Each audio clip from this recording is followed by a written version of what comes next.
want to start this video by asking you to play pretend with me here for a second, okay?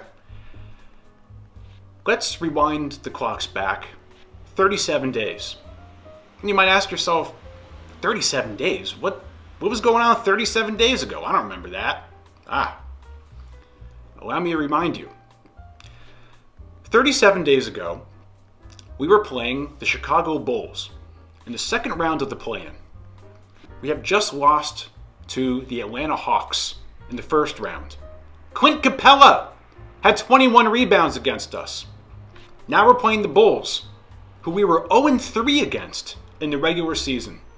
It's the fourth quarter, 2 minutes and 24 seconds left. We're down 1.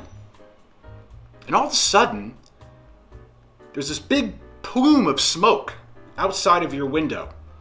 And this DeLorean, a la Back to the Future, is on your lawn. And out comes me. And I knock on your door, and you answer it, and you say, "Who the heck are you, and why is your DeLorean on my lawn?" And I say, "Sir, I'm a fellow Miami Heat fan, and I come from the future. In fact, 37 days into the future, and I come bearing a message. And my message is this: 37 days from now, you will be up 3-0 against the Boston Celtics in the Eastern Conference Finals. You will have beaten the Bucks 4-1, the Knicks 4-2, and you're up against the Celtics 3-0. And Omer Yurtseven and Nikola Jovic will have more fourth quarter field goals than Jason Tatum does in all 3 fourth quarters combined." You probably would say, "Sir, get back in your DeLorean and get off of my property, or I'm calling the authorities at once." And you'd slam the door in my face, and you'd go back and sit on your couch and sulk while watching us down 1 against the Bulls with 2:24 left. Well, that crazy guy in the DeLorean would have been right, because here we are. This is happening. This is not a dream. I don't quite understand it myself. If you're a Heat fan and you've been riding with this team for however long you've been riding with this team, just bathe in this. Appreciate this. Relish in it. Savor it. Because stuff like this doesn't happen very often. Because what we're witnessing here is something very, very rare and special. So enjoy it. I don't even know what I'm supposed to talk about. I know I'm supposed to break down the game and analyze this and talk about that, but it's like, we all saw what happened. We saw the Miami Heat snatch the soul of the Boston Celtics. You saw the life just disappear from their eyes. Do I talk about Bam's crazy lobs and crazy dunks? Do I talk about Jimmy still trolling Grant Williams? Then he goes and trolls Al Horford?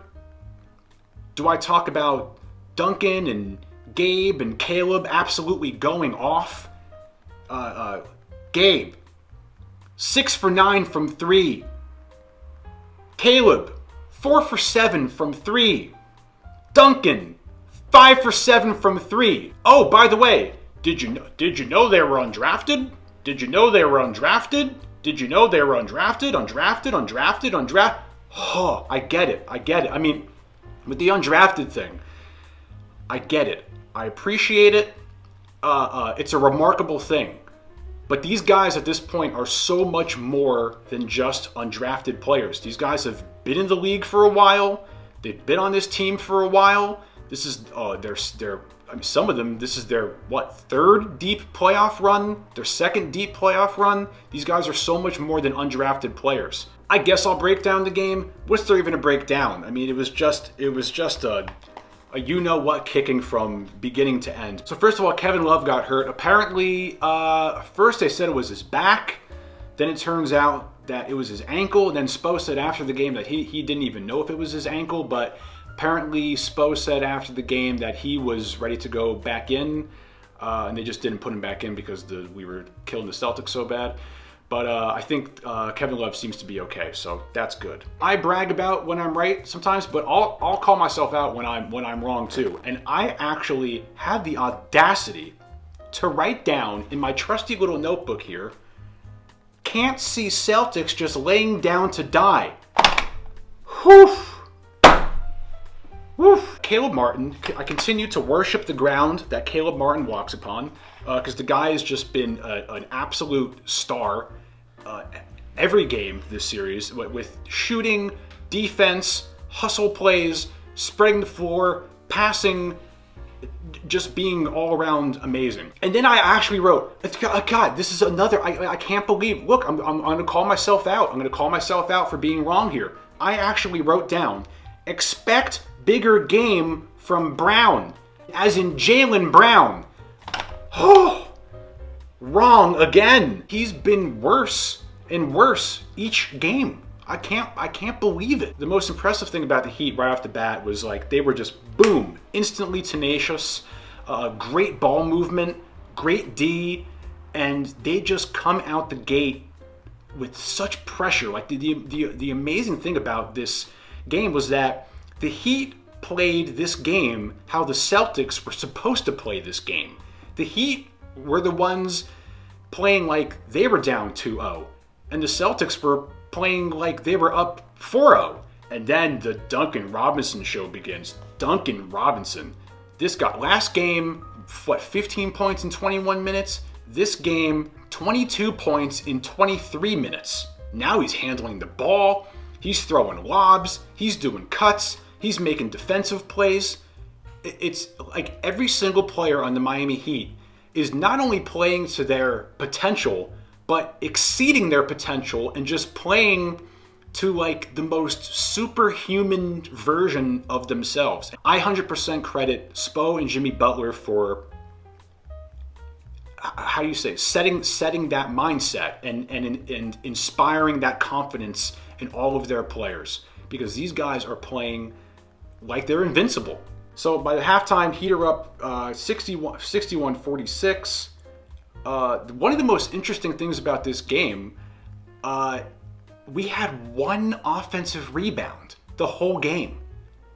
That blows my mind. And I think it came in garbage time too. I think it was an Omer Yurtseven miss to a Jovic rebound and putback. I think that was our only offensive rebound of the game, which is mind-blowing. It also just goes to show you how we didn't really need to do offensive rebounding because we were making so many shots. Here's probably the most fun fact of the game. The most fun fact of the game is that Gabe Vincent, by the way, did you know Gabe Vincent was undrafted? Did you know that?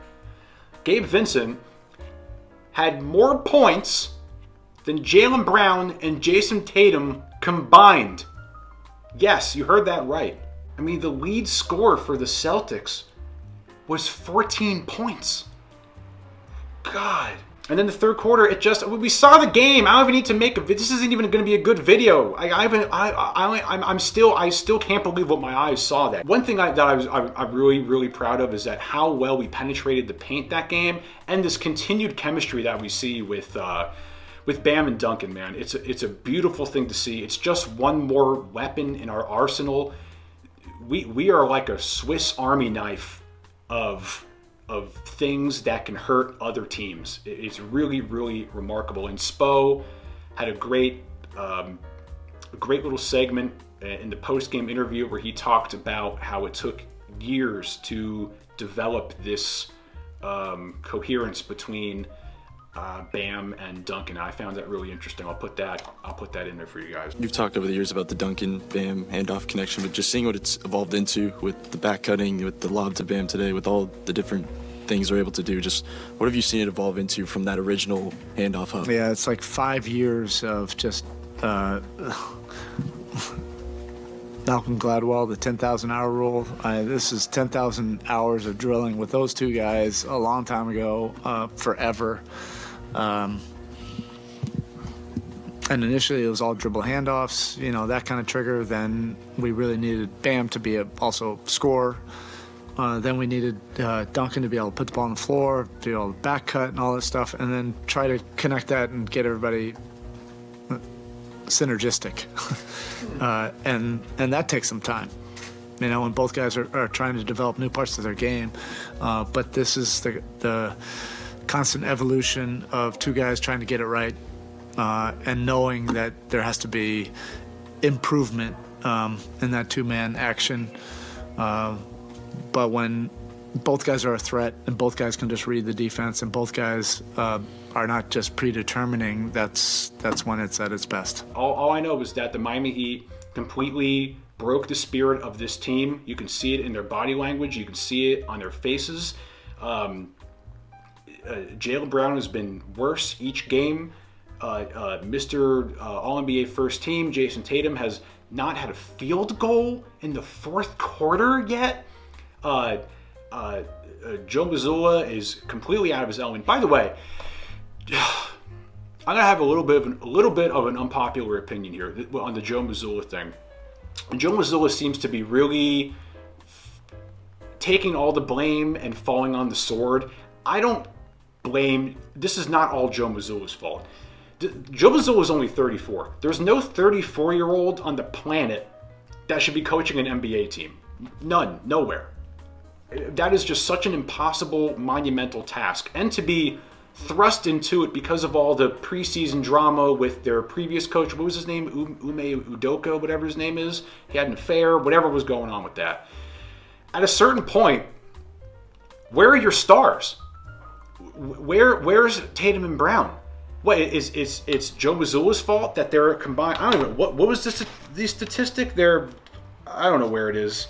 7 for 43 from three-pointers or something like that. It's Joe Mazzulla's fault that Jason Tatum hasn't had a field goal in the fourth quarter in 3 games. It's not all Mazzulla's fault. It can't be. Shout out to the Miami Heat crowd, because that crowd tonight was awesome. People showed up on time. The Miami Heat fan base showed up to a game on time. That was amazing. There wasn't an empty stadium in the first quarter. That was nice to see, and the place was going nuts, man. So yeah, this is probably going to be a really bad video because I don't care about this series anymore. Just like I stopped caring about the Knicks Heat series when we went up 3-1. I don't care about this series anymore because we're up 3-0. I hope we end it and sweep them. I don't want to go back to Boston because I'm looking over there. And yes, we're basking in this nice, beautiful field right now, and there's sun shining down upon us, the NBA gods. We're basking in the rays of the NBA gods, but way over there, upon the horizon, there's a storm, and it's way out west in the Rocky Mountains in Denver, and there's a big, scary-looking Serbian man looming over the mountaintops, staring down upon us. But you know what? I'm not scared. Is it going to be easy? No, but I'm riding with this team till the wheels fall off. My mind is already on Denver Nuggets. I said it last video, my mind was on the Denver Nuggets. My mind, I'm already getting way too cocky, and I'm already thinking about a certain something that I really shouldn't be thinking about right now that I'm not even going to mention here, but I find myself... You know, it was like when we went up 3-1 against the Knicks, and I had that video where I'm like, I'm already daydreaming about Shamrocks and Liberty Bells. Well, there's a certain something else that I'm already starting to find myself daydreaming about. And I'm not even going to mention it here. Maybe if we win next game and we go up 3-0, then I'll mention it. I'm not going to talk about it, but I see it. I see it looming upon the horizon. But let me not get that far ahead of myself. Anyway, I don't care about the Celtics anymore. This is going to be a terrible video. I didn't even break down the game. You all saw what happened. You don't need me to break down the game. We saw what happened. You don't need any analysis. And that's it.